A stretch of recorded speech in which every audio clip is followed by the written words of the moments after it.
وموعظۃ للمتقین۔ ترجمہ: سورہ بقرہ پہلا پارہ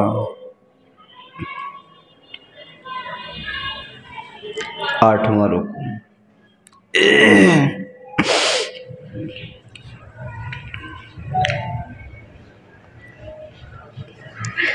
وَإِذْ أَخَذْنَا مِيثَاقَكُمْ، اور جب ہم نے اٹھا لیا، جب ہم نے لیا تم سے عہد و پیمان، وَرَفَعْنَا فَوْقَكُمُ الطُّورَ، اور ہم نے اٹھایا تمہارے اوپر طور پہاڑ کو، خُذُوا مَا آتَيْنَاكُمْ بِقُوَّةٍ، پکڑو اس کو جو ہم نے تم کو دیا ہے، بِقُوَّةٍ مضبوطی کے ساتھ، وَاذْكُرُوا مَا فِيهِ لَعَلَّكُمْ تَتَّقُونَ، اور یاد کرو جو اس میں ہے، لَعَلَّكُمْ تَتَّقُونَ، شاید کہ تم متقی ہو جاؤ۔ ثُمَّ تَوَلَّيْتُم مِّن بَعْدِ ذَلِكَ، پھر تم نے روگردانی کی اس کے بعد، فَلَوْلَا فَضْلُ اللَّهِ عَلَيْكُمْ وَرَحْمَتُهُ، اگر نہ ہوتا اللہ کا فضل تمہارے اوپر اور اس کی رحمت، لَكُنْتُم مِّنَ الْخَاسِرِينَ، تو یقیناً تم خسارے میں ہوتے۔ وَلَقَدْ عَلِمْتُمُ الَّذِينَ اعْتَدَوْا مِنْكُمْ فِي السَّبْتِ، اور تحقیق کہ تم نے جان لیا حد سے زیادتی کو، اور تحقیق کہ وَلَقَدْ عَلِمْتُمُ الَّذِينَ اعْتَدَوْا مِنْكُمْ فِي السَّبْتِ، اور تحقیق کہ تم نے جان لیا ان لوگوں کو جنہوں نے حد سے زیادتی کی تم میں سے، فی السبت، ہفتے کے دن میں، فَقُلْنَا لَهُمْ كُونُوا قِرَدَةً خَاسِئِينَ، بس ہم نے کہا ان سے ہو جاؤ تم ذلیل و خوار بندہ، فَجَعَلْنَاهَا نَكَالًا لِمَا بَيْنَ يَدَيْهَا وَمَا خَلْفَهَا، بس ہم نے بنا دیا اس کو عبرت ان کے لیے جو اس وقت موجود تھے، وَمَا خَلْفَهَا، اور بعد میں آنے والوں کے لیے، وَمَوْعِظَةً لِّلْمُتَّقِينَ، اور نصیحت متقین کے لیے۔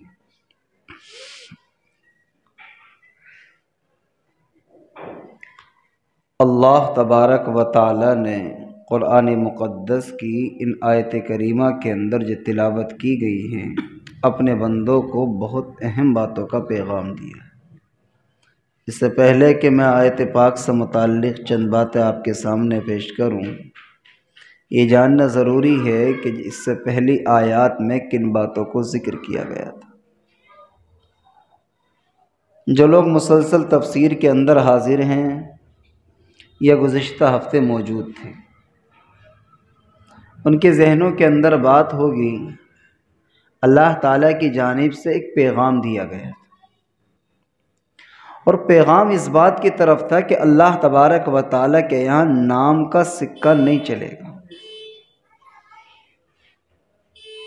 نہ برادری کا نام، نہ خاندان کا نام، نہ شہر کا نام، اور نہ زمین کے کسی ملک کا نام چلے۔ اللہ تبارک و تعالیٰ کے یہاں اس بنیاد پر فیصلے نہیں ہوں گے کہ یہ تو سعودی عربیہ کا رہنے والا ہے، یا ہندوستان کے فلاں محلے کا رہنے والا ہے، یا فلاں خاندان فلاں بزرگ کے خاندان سے تعلق رکھتا ہے۔ فرمایا کہ نام کی بنیاد پر نہیں ہوگا، نہ اس بنیاد پر ہوگا کہ فلاں عیسیٰ علیہ السلام کا ماننے والا، یا موسیٰ علیہ السلام کے اوپر ایمان لانے والا، یا تورات اور انجیل کو اس نے پڑھ کر کے دیکھا، اس کی بڑی گہری تحقیق ہے تورات کے اوپر، بہت گہرا مطالعہ ہے انجیل کے اوپر، بڑی گہرائی سے جانتا تورات کے بھی اوراق کو، اور داؤد کو بھی اس نے بہت اچھی طریقے سے پڑھا ہے۔ جو زبور حضرت داؤد علیہ السلام کو دی گئی تھی، فرمایا کہ اس زبور کے بھی بہت اچھی طرح سے معلومات، اس بنیاد پر نہیں ہوگا۔ اللہ نے اپنے پاک کلام کے اندر بیان فرمایا کہ ان الذین آمنوا والذین ہادوا والنصارى والصابئین، یہودیوں تم بھی کان کھول کے سنو، نصارہ تم بھی کان کھول کے سنو، صابئین مجوسیوں تم بھی کان کھول کے سنو، اللہ کے یہاں مذہب کی بنیاد پر فیصلے نہیں ہونے کے۔ یہ نہیں کہ تم یہودی مذہب کو قبول کرنے والے ہو تو تمہارے فیصلے ہو جائیں گے مغفرت کے، تم عیسیٰ علیہ السلام کے ماننے والے تو صرف یہ بات کافی ہے کہ تم نے عیسیٰ علیہ السلام کو رب کا بیٹا مان لیا، یہ بات کافی ہو جائے گی۔ قرآن کریم نے انسانوں کو ایک تعلیم دی، اور تمام کے تمام آنے والی قیامت تک پوری انسانیت کو ایک پیغام دیا۔ کیا بیان فرمایا قرآن نے اس سے پچھلی آیت میں؟ یوں بیان فرمایا کہ من آمن باللہ والیوم الآخر وعمل صالحا، یہ تین باتیں ارشاد فرمائیں۔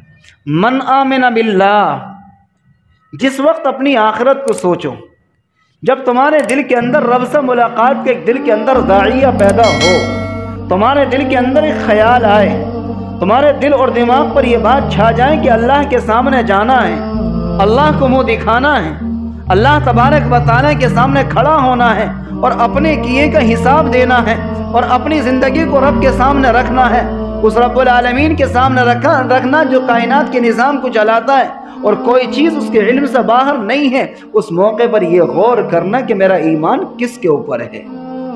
من آمن باللہ، پہلی ذات اللہ کی ہے جس کے اوپر ایمان لانا ضروری ہے۔ ایمان ہے کہ نہیں ہے؟ اور ایمان بھی یہ والا نہیں کہ من مانی والا ایمان، ایمان یہ مطلوب نہیں جس کو میں اور آپ ایمان مانتے ہیں، ایمان وہ مطلوب ہے جس کو محمد الرسول اللہ صلی اللہ علیہ وسلم نے تعلیم دی ہے۔ کون سا ایمان ہے؟ اس کی کسوٹی کیا ہے؟ اس کا معیار کیا ہے؟ اس کی پوزیشن کیا ہے؟ اس کی تفصیل کیا؟ کیسے ہم سمجھیں؟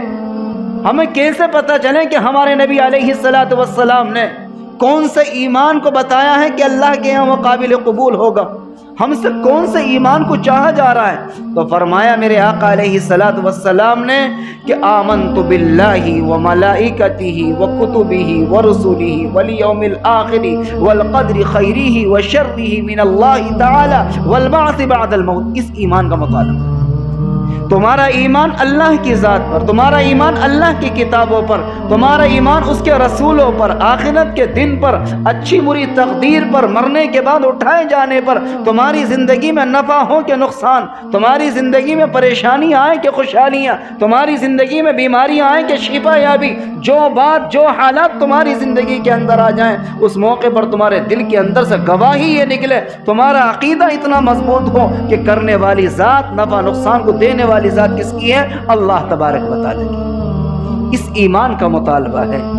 اللہ کے ہاں یہ ایمان قابل قبول ہوگا، منمانی والا ایمان قبول نہیں، ایسا ایمان قبول نہیں۔ اور کتابوں پر ایمان لانے کا مطلب یہ ہوتا ہے، یہ نہیں کہ ہمارا ایمان اللہ کی کتاب پر بات پوری ہو گئی، بات یہاں ختم نہیں ہو جاتی کہ ہمارا ایمان رسول اللہ کی ذات پر بات یہاں ختم ہو جائے۔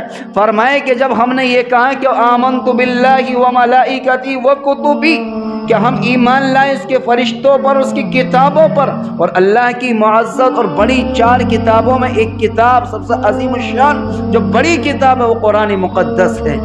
اور قرآن مقدس پر ایمان لانے کا مطلب یہ ہے کہ اس کے سارے احکامات پر، قرآن کریم پر ایمان لانے کا مطلب ہے کہ جن باتوں سے روکا گیا ان سے روکا جائے، جن باتوں کو حکم دیا گیا ان پر عمل کیا جائے، جن باتوں میں سمجھایا گیا کہ زندگی اس حالت پر گزارنی ہے اس بات کو اپنی زندگی کے اندر داخل کیا جائے۔ قرآن کریم نے حکم دیا واضح الفاظ کے اندر، اقیم الصلاۃ، نماز قائم کرو۔ میرا اور آپ کا فرض بنتا ہے کہ نمازوں کی پابندی کریں۔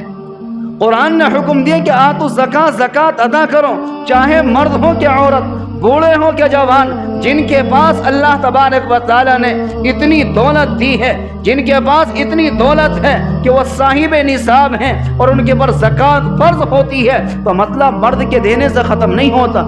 بیوی کے اوپر زکوٰۃ ہے، شوہر زکوٰۃ ادا کر دے اور بیوی اپنے زیور کی زکوٰۃ ادا نہ کرے تو یاد رکھیے گا کہ بیوی کا مسئلہ حل نہیں ہونے کا۔ قرآن کریم نے تمام کی تمام انسانیت کو، چاہے وہ بسنے والے مرد ہوں، چاہے بسنے والی عورتیں ہوں، چاہے وہ جوان ہوں، چاہے وہ بوڑھے ہوں، شہر کے رہنے والے ہوں کہ دیہات کے رہنے والے ہوں، تمام کے تمام کے لیے ایک پیغام دیا، آتوا الزکوٰۃ، زکوٰۃ ادا کرو۔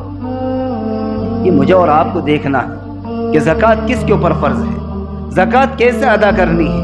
قرآن کریم نے اگلا حکم دیا کہ وَبِالْوَالِدَيْنِ إِحْسَانًا، قرآن کریم نے فرمایا کہ وَآتُوا الْيَتَامَىٰ، قرآن کریم نے فرمایا کہ وَذِي الْقُرْبَىٰ۔ بہت ساری جگہ پر حقوق کی بات جب رب العالمین کرتا ہے اپنے کلام پاک کے اندر، آخر میں یوں بیان فرمایا میرے رب نے، إِنَّ اللَّهَ يَأْمُرُكُمْ أَن تُؤَدُّوا الْأَمَانَاتِ إِلَىٰ أَهْلِهَا، کہ تم جن کے حقوق نکلتے ہیں ان کو پورا پورا حق دے دیا کرو۔ آج جھگڑا کسی اور بات کا نہیں ہے۔ اگر معاشرے میں غور کیا جائے اور حالات پر نگاہ ڈالی جائے تو سب سے زیادہ جھگڑا بیوی کو اپنے شوہر کے شکایت، باپ کو اپنے بیٹے سے شکایت، بیٹے کو اپنی ماں سے شکایت، باپ کو اپنی اولاد سے شکایت ہے، اولاد کو اپنے باپ سے شکایت ہے، پڑوسی کو پڑوسی سے شکایت ہے، آپس میں اتنا اختلاف، ایسی بدگمانیاں، ایسے ایک دوسرے سے کیا ہے دوری۔ فرمائے کہ اس کی بنیادی وجہ ایک دوسرے کے حقوق کو پامال کرنا ہے۔ ہمیں نہیں معلوم کہ ماں کے حقوق کیا ہوتے ہیں، ہمیں نہیں معلوم کہ ایک پڑوسی کے دوسرے پڑوسی پر کیا حقوق ہوتے ہیں، کس طریقے سے پڑوسی کو نبھایا جاتا ہے، کس طریقے سے ایک دوسرے کے حقوق ادا کیے جاتے ہیں۔ قرآن کریم نے اسی کو بیان فرمایا کہ وَآتُوا الْيَتَامَىٰ، یتیموں کے بھی حقوق ادا کرنے ہیں، مسکینوں کے بھی حقوق ادا کرنے ہیں، رشتہ داروں کی بھی ادا کرنے ہیں، والدین کے بھی ادا کرنے ہیں۔ جو باتیں قرآن کریم نے اللہ تبارک و تعالیٰ نے اپنے پاک کلام کے اندر بیان فرمائی ہیں، ان تمام باتوں کو اپنی زندگی میں داخل کرنے کا مطلب یہ کہ آمنت باللہ و کتبہ، میں اللہ پر بھی ایمان لایا اور اس کی کتابوں پر بھی ایمان لے کر کہا ہے۔ یہ رب العالمین کی جانب سے پیغام ہے۔ اس کے بعد میں پھر رب العالمین نے بیان فرمایا، جہاں سے آج کی تفسیر ہے، قرآن کریم بیان فرماتے کہ وَإِذْ أَخَذْنَا مِيثَاقَكُمْ وَرَفَعْنَا فَوْقَكُمُ الطُّورَ، اور جب ہم نے عہد و پیمان لیا تم سے، کس وقت میں عہد و پیمان لیا؟ فرمایا کہ جب تم نے تورات کے ماننے سے انکار کیا، تم نے اس کے ساتھ میں تحریف شروع کی، تم نے اس کے معاملات میں رد و بدل شروع کر دی۔ اللہ کو یہ بات بہت ناپسند آئی کہ میری بھیجی ہوئی کتاب میرے پیغمبر تمہارے پاس لے کر کے آئے اور تم منمانی کے ساتھ زندگی گزارو۔ قرآن کریم بیان فرما دے کہ وَرَفَعْنَا فَوْقَكُمُ الطُّورَ، ہم نے تمہارے اوپر طور پہاڑ کو لٹکا دیا اور ہم نے کہا کہ قبول کرو ورنہ تو ہم تمہارے اوپر کیا ہے، اس کو گرا دیں گے۔ اگر ماننا ہے تو تسلیم کرنا تو کر لو، ورنہ تو یہ پہاڑ تمہارے اوپر لٹکا، پورا طور پہاڑ تمہارے اوپر لٹکا ہوا ہے، اگر نہیں مانو گے تو اسی پہاڑ کے نیچے کچل دیا جائے گا، دبا دیا جائے گا۔ قرآن کریم بیان فرماتا ہے کہ ما آتیناکم بقوۃ واذکروا ما فیہ لعلکم تتقون، پکڑو اس کو جو ہم نے تم کو دیا ہے۔ یہاں زمین تمہاری نہیں ہے، جو کھانا کھاتے ہو یہ تمہارا نہیں ہے، جو پانی پیتے ہو یہ تمہارا نہیں ہے، جو سانس لیتے ہو یہ تمہارے نہیں ہے، یہ زندگی تمہاری نہیں، یہ دنیا تمہاری نہیں۔ فرمائے کہ سارا نظام اللہ کا اور ساری چیزیں اللہ کی ہیں، دنیا میں رہنا تو اس رب العالمین کے کہنے کے مطابق رہنا ہے۔ یہ بات ساری اس زمانے کی ہے، یہ اس دور کی بات ہے کہ جس زمانے میں تورات نازل ہوئی، یہ بات اس زمانے کی جس موقع پر حضرت موسیٰ علیہ السلام کو تورات دی گئی اور موسیٰ علیہ السلام اپنی قوم کو تعلیم دے رہے تھے اور موسیٰ علیہ السلام اپنی قوم کو سمجھا رہے تھے کہ کس طریقے سے زندگی گزارنی ہے۔ اس قوم نے نہیں مانی، ان کے ساتھ کیا حشر ہوا، بات یہاں ختم نہیں ہو جاتی۔ قرآن کریم نے جب بیان فرمایا ہے، قرآن کریم کے اندر جب رب العالمین نے اس کا تذکرہ کیا ہے تو لگتا ہے کہ رب العالمین نے مجھے اور آپ کو بھی کوئی پیغام دیا ہے اس کے اندر۔ اب تو طور پہاڑ نہیں آیا ہے، اب تو ہمارے پر کوئی پہاڑ نہیں لٹکتا ہے، اب تو ہم سے نہیں کہا جاتا کہ تم اس کو پکڑو، لیکن فرمایا کہ ہماری زندگی کے اندر بھی حالات آتے ہیں، ہماری زندگی کے اندر بھی تبدیلیاں آتی ہیں، ہماری زندگی کے اندر خوشیاں بھی آتی ہیں، ہماری زندگی میں غم بھی آتے ہیں، ہماری زندگی میں پریشانیاں بھی آتی ہیں، بیماریاں بھی آتی ہیں۔ فرمایا کہ جب انسان کو کوئی دکھ اور پریشانی پہنچتی ہے، جب انسان کو کوئی پریشانی آتی ہے تو فرمایا کہ اس کی بدعمالیوں کا نتیجہ ہوتا ہے۔ اور یہ بات میں نہیں کہتا، قرآن کریم بیان فرماتا ہے، رب العالمین نے بیان فرمایا کہ وَمَا أَصَابَكُم مِّن مُّصِيبَةٍ فَبِمَا كَسَبَتْ أَيْدِيكُمْ وَيَعْفُو عَن كَثِيرٍ، کہ تمہارے اوپر کوئی مصیبت نہیں آتی، تمہارے اوپر کوئی پریشانی نہیں آتی، لیکن تمہارے ہاتھوں کے کرتوت کی بنیاد پر آتی ہے۔ ادھر تم بدعمالیاں کرتے ہو، ادھر تم بدزمانی کرتے ہو، ادھر تم نمازوں کو چھوڑتے ہو، قرآن کریم سے اپنے تعلق کو توڑتے ہو۔ ایک زمانہ ہو گیا رمضان کا مہینہ گئے ہوئے، کچھ بندے ایسے بھی مل جائیں گے ابھی کہ رمضان کے مہینے میں جو پورا قرآن پڑھا تھا ابھی تک 8 مہینے 9 مہینے ہو گئے، لیکن ابھی پورا قرآن ابھی تک پورا نہ ہو سکا ہم سے۔ رمضان میں کتنے پڑھے تھے کہ سب اللہ نے بڑی توفیق دی تھی کہ 3 قرآن کریم پڑھ لیے تھے۔ شوال گزرا، شوال کے بعد ذی قعدہ، ذی الحجہ، محرم، صفر، ربیع الاول، ربیع الثانی، جمادی الاول، جمادی الثانی کا مہینہ چل رہا ہے اس وقت میں، قریب آنے والا رمضان 3 مہینے کے بعد میں، شعبان اور رجب اور جمادی الثانی کے 3 مہینے ہیں، ان 3 مہینوں کے بعد میں رمضان 12 مہینے ہو جائیں گے۔ ان 12 مہینوں سے پہلے 9 مہینے ہو چکے، 9 مہینوں میں کتنے قرآن ہم نے پڑھے، کبھی ہم نے غور کیا؟ فرمایا کہ نحوست نہیں آئے گی تو فرقے نہیں آئے۔ یہ کون نہیں جانتا کہ قرآن کریم کی تلاوت اللہ کی جانب سے برکت کا ذریعہ ہے؟ یہ کون نہیں جانتا جو انسان قرآن کریم کی تلاوت کرتا ہے اللہ تعالیٰ اس کی زندگی میں برکت عطا کرتا ہے؟ یہ کون نہیں جانتا کہ اللہ نے قرآن کریم کے اندر شفا رکھی ہے؟ یہ کون نہیں جانتا کہ جہاں قرآن کی تلاوت ہوتی ہے وہاں اللہ کی رحمت برستی ہے؟ لیکن اس کے باوجود دوری اتنی ہے قرآن کریم سے کہ پورے ہفتے گزر جاتے ہیں لیکن قرآن کریم کی طرف کو رخ نہیں مڑتا ہے۔ ذرا 2 دن کے لیے موبائل خراب ہو جائے، 1 رات کے لیے موبائل خراب ہو جائے، ذرا ریچارج ختم ہو جائے موبائل کے اندر سے، 2 دن نہیں کٹتے ہمارے موبائل کے بغیر۔ ادھار لیں، دکاندار سے ادھار کریں، دوستوں سے ادھار کریں، فون کر کے کہیں کہ بھائی بڑا معاملہ خراب ہے، سارے فون بند ہو گئے میرے، تو نہ کوئی فون آ رہا ہے، نہ کوئی فون جا رہا، نہ نیٹ چل رہا، نہ کچھ چل رہا، میرا موبائل کا مسئلہ حل کیا جائے سب سے پہلے۔ اگر ایک رات نہیں گزرتی ہے صحیح طرح سے، اسے معلوم ہے کہ رات کیسے کٹے گی، اسے معلوم ہے کہ رات کیسے کٹے گی، بڑی مشکل گزرے گی۔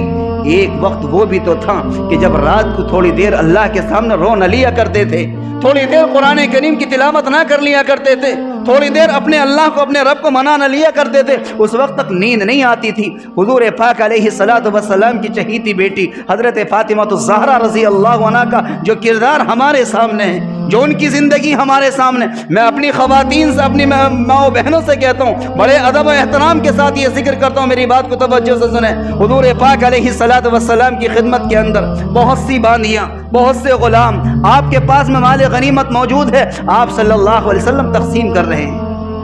حضور پاک علیہ الصلوۃ والسلام کی چہیتی بیٹی لخت جگر حضرت فاطمہ الزہرا رضی اللہ عنہا کو کسی نے آ کر کے اطلاع دی، کسی نے آ کر کے بتایا کہ فاطمہ تم یہاں پر ہو، تمہارے باپ جو ہیں تو غلام بانٹ رہے ہیں، باندیاں تقسیم کر رہے ہیں، وہاں پر مال بٹ رہا ہے، جا کر کے لے لو، جا کر کے۔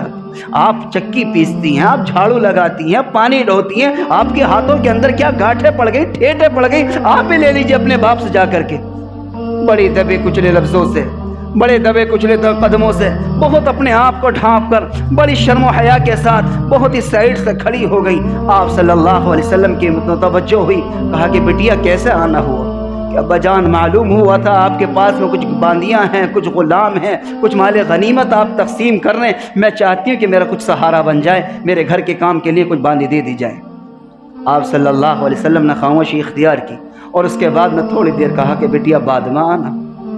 جب بات آئی گئی ہو گئی، اس کے بعد میں فاطمہ الزہرا رضی اللہ عنہ سے بات کی اور یہ کہا بیٹیا کیا تم یہ چاہتی کہ تمہیں باندھی دی جائے، یہ چاہتی اس سے بہتر چیز نہ بتا دوں میں؟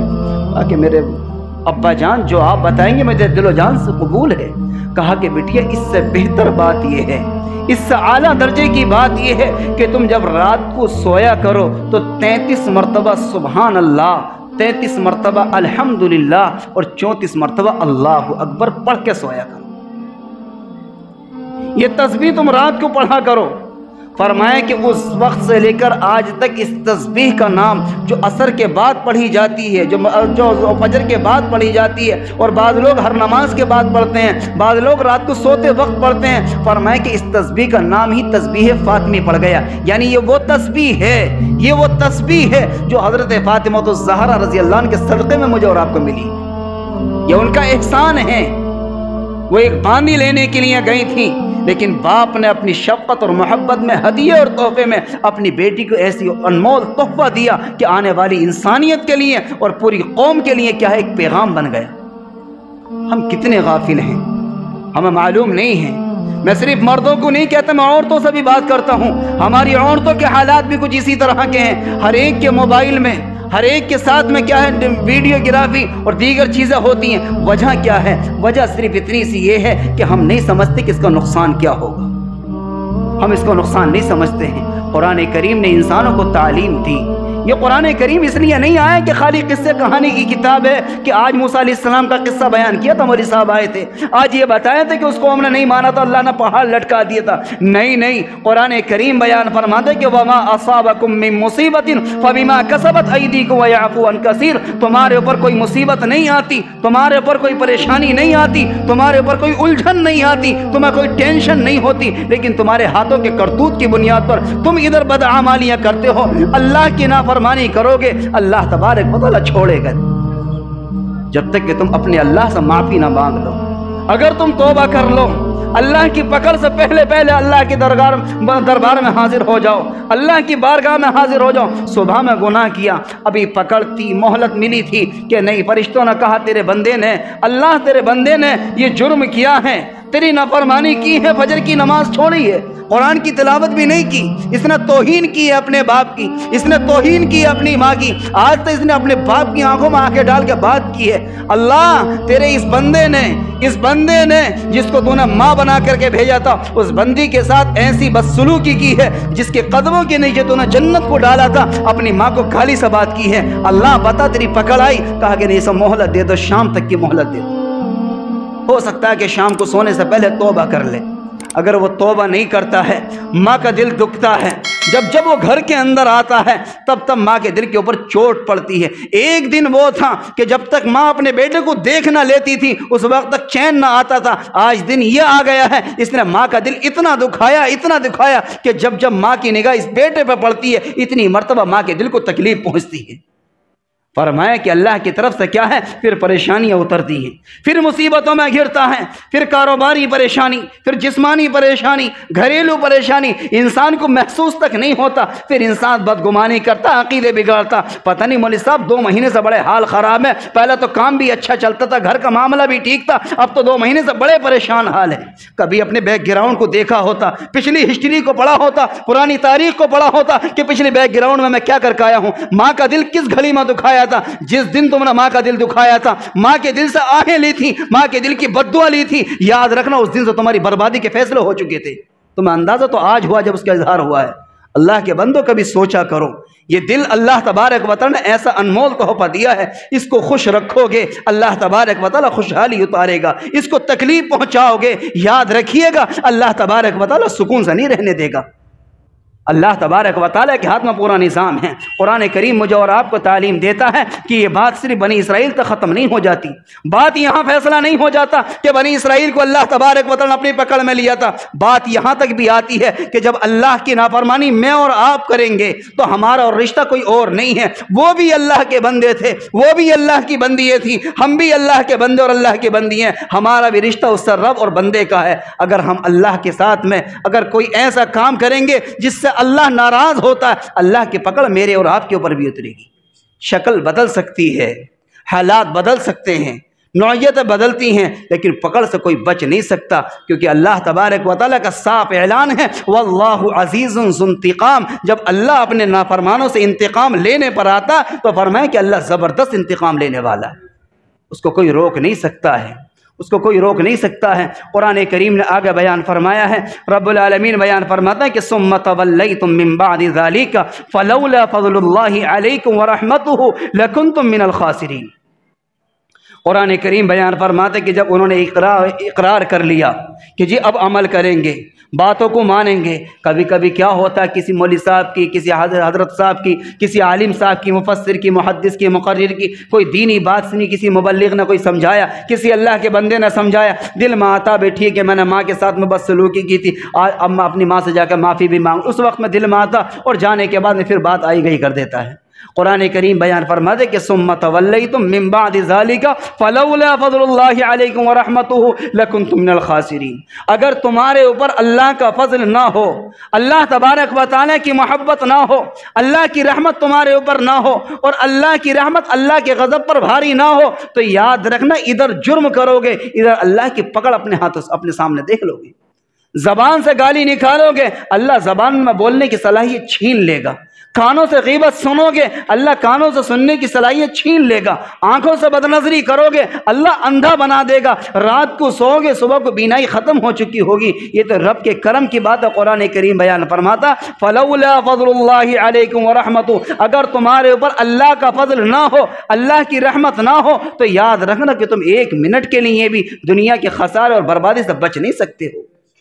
لکنتم من الخاسرین، یقیناً تم خسارے کے اندر آ جاؤ گے۔ اور آگے فرمایا کہ وَلَقَدْ عَلِمْتُمُ الَّذِينَ اعْتَدَوْا مِنْكُمْ فِي السَّبْتِ فَقُلْنَا لَهُمْ كُونُوا قِرَدَةً خَاسِئِينَ۔ اور اس سے پہلے بھی اللہ تبارک و تعالی مہلت دیتا ہے، زندگی گزارنے کے موقع دیتا ہے، توبہ کے بھی موقع دیتا ہے، استغفار کے بھی موقع دیتا ہے، اپنے سامنے سر جھکانے کے بھی موقع دیتا ہے، پیشانیاں رکھنے کے موقع دیتا ہے۔ شیطان محنت کر کے بندے کو اللہ سے دور کر دیتا ہے۔ اللہ تبارک و تعالیٰ کسی تبلیغ کے ساتھی کو، کسی مبلغ کو، کسی جماعت کے ساتھی کو دل میں بات ڈالتا ہے، تم میرے فلاں بندے کے پاس چلے جاؤ، وہ میرا بندہ بڑا قریب تھا، تہجد میں بھی آتا تھا، ظہر کی نماز میں بہت پہلے آ جایا کرتا تھا، فجر میں بھی اذان پہ اٹھ جایا کرتا تھا، اب مجھ سے 2-4 مہینے سے بڑا دور ہو گیا ہے۔ رمضان میں تو تہجد میں بھی اٹھتا تھا، رمضان میں تو افطار سے بھی 10 منٹ پہلے میرے سامنے معافی طلبی کرتا تھا، اب تو جب سے رمضان گزرا ہے شیطان نے اس کے اوپر ایسا ہتھ کنڈا بچھایا ہے اور ایسا جال بچھایا، مجھ سے بہت دور چلا گیا۔ جاؤ اس کی ٹھوڑیوں میں ہاتھ ڈال کے اس کے اوپر محنت کر کے میرے بندے کو مجھ سے ملا دو۔ اللہ اس کے دل میں بات ڈالتا، یہ اللہ کا بندہ کنڈی کھٹکھٹاتا ہے اور اللہ کے اس بندے کو اللہ سے ملانے کی باتیں کرتا ہے، اس کے دل کے اندر باتیں اترتی ہیں، اس کے دل کے اندر باتیں اترتی ہیں۔ قرآن کریم بیان فرماتا ہے کہ جب انسان کو تعلیم دی جاتی ہے انسان قبول کرتا ہے، انسان قبول کرتا ہے، اور فرمایا یہ ہے لیکن اس کے بعد میں پھر انسان ادھر آتا ہے، پھر دوسری طرف پھر چلا جاتا ہے۔ توبہ کر لی، ادھر معافی مانگ لی، پھر گناہوں پر اتر آیا، پھر توبہ کر لی، پھر معافی مانگ لی، پھر توبہ کر لی، پھر معافی مانگ لی۔ زندگی میں یہ معاملہ چلتا رہتا ہے۔ ایک انسان یہ ہے کہ اس نے کوئی گناہ کیا اور کسی سمجھانے والے نے سمجھایا، بھائی نماز پڑھ لیا کرو، نعوذ باللہ من ذالک الامان والحفیظ، ایسے جملے سنائے ہیں لوگوں نے مجھے یہاں آ کر کے بتایا کہ بعض لوگوں کو نماز کے لیے کہو تو یہ کہتے ہیں جاؤ نماز تم ہی پڑھ لو، دیکھ لیں گے تمہیں کتنی جنت میں جاؤ گے۔ کتنی عورتوں کی باتیں ایسی ہوتی، کتنے مردوں کی باتیں ایسے ہوتی، جاؤ جاؤ نماز تم پڑھ لو، ہمارا معاملہ اللہ کے سپرد، ہم جیسا چاہیں گے ویسا کر لیں گے، ہماری فکر کیا ہو رہی ہے۔ یعنی نماز کے معاملے میں کوئی بھی دین کی بات کرو ان کے اوپر ذرہ برابر اثر نہیں ہوتا۔ یاد رکھیے گا یہ زندگی اللہ کی ہے، یہ سانس اللہ کے ہیں، یہ دل دماغ اللہ کے ہیں۔ اگر اللہ چاہتا تو دماغی توازن خراب کر دیتا، تمہاری کوئی حیثیت نہ گھر میں ہوتی نہ محلے میں ہوتی، تمہیں پاگل کہا جاتا، تمہیں مجنوں کہا جاتا۔ یہ تو رب کے کرم کی بات ہے کہ اللہ نے تمہارا دماغی توازن درست رکھا، تم نے ماں کو ماں پہچانا، باپ کو باپ پہچانا، نہ تو اگر اللہ تبارک و تعالی چاہتا تمہارا دماغی توازن خراب ہوتا۔ تمہیں تمیز نہیں ہوتی یہ پڑوسن ہے کہ یہ میری ماں ہے، تمہیں تمیز نہیں ہوتی یہ محلے کی لڑکی ہے کہ میری بہن ہے، تمہیں ذرہ برابر تمیز نہیں ہوتی۔ آج تم سب کو پہچانتے ہو، یہ میری ماں ہے، یہ میری بہن ہے، یہ میری دادی ہیں، یہ محلے کی پڑوسن ہے، یہ میری خالہ ہے، یہ میری نانی ہے۔ تمام رشتوں کو پہچاننے کی صلاحیت اللہ نے تمہارے دماغ کے اندر دی ہے۔ قرآن کریم اسی کو تو کہتا وما قدر اللہ حق قدری، تم نے سب کو پہچانا، ایک اللہ کو نہیں پہچانا، سب کو پہچانا ہے تم نے، اللہ کو نہیں پہچانا۔ اللہ کہتا میرے بندو مجھے پہچانو، سارے رشتوں کا بنانے والا میں، رشتوں کو اتارنے والا میں ہوں۔ میں تو وہ ہوں کہ جو سارے رشتوں کو اتار دیتا ہوں اور جب لینے پر آتا ہوں تو سارے رشتے ختم ہو جاتے ہیں۔ قرآن کریم بیان فرماتا ہے کہ وَلَقَدْ عَلِمْتُمُ الَّذِينَ اعْتَدَوْا مِنْكُمْ فِي السَّبْتِ، اور تحقیق کہ تم نے جان لیا ان لوگوں کو جنہوں نے حد سے زیادتی کی ہفتے کے دن میں۔ یہ معاملہ وہ تھا اس زمانے میں کہ بنی اسرائیل میں اس زمانے میں کیا ہے، اللہ تبارک و تعالیٰ نے کی آزمائش رکھی تھی کہ ہفتے کے دن تم شکار نہیں کرو گے، لیکن انہیں ہیلا بازی کر کے ہفتے کے جمعے کے دن ایک دن پہلے شکار کے لیے ڈورا لگا دیا کرتے تھے اور ہفتے کے دن نہیں کیا کرتے تھے، اتوار میں جا کے ان کو کھینچ لیا کرتے، یہ ہیلا بازی تھی۔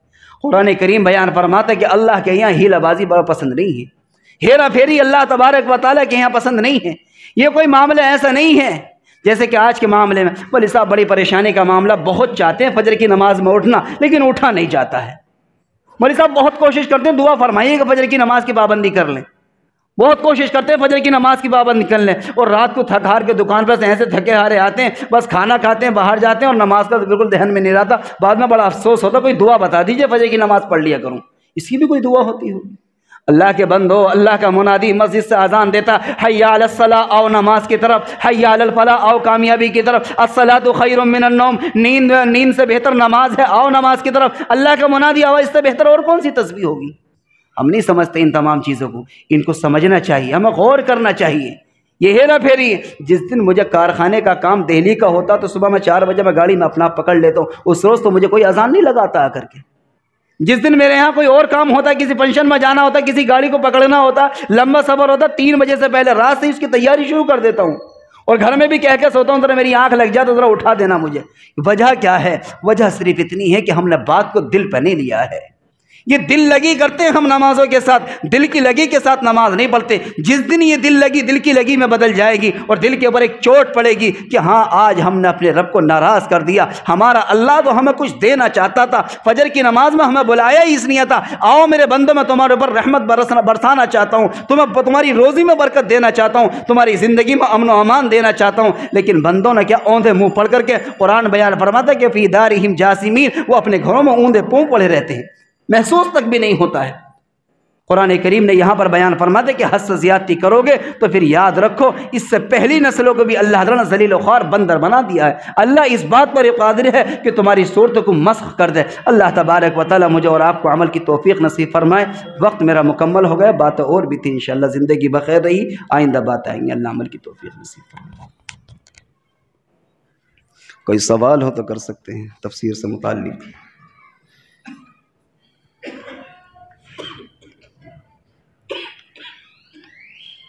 دعا کرا دیں۔ اللہم صلی علی محمد وعلی آل محمد کما صلیت علی ابراہیم وعلی آل ابراہیم انک حمید مجید۔ اللہم بارک علی محمد وعلی آل محمد کما بارکت علی ابراہیم وعلی آل ابراہیم انک حمید مجید۔ ربنا ظلمنا انفسنا وان لم تغفر لنا وترحمنا لنکونن من الخاسرین۔ اے اللہ ہمارے گناہوں کو معاف فرما، اے اللہ ہماری خطاؤں کو معاف فرما۔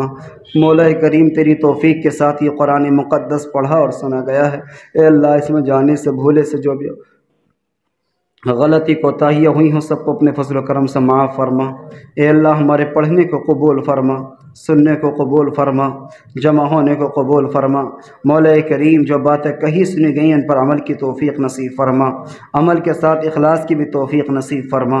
اے اللہ جو پریشان حال ہیں سب کی پریشانی کو دور فرما، جو بے روزگار حلال روزی نصیب فرما، حرام لقمے سے ہم سب کی حفاظت فرما۔ جن لوگوں نے دعاؤں کے لیے کہا ہے ہر ایک کی دل کی نیک اور جائز تمناؤں کو پورا فرما۔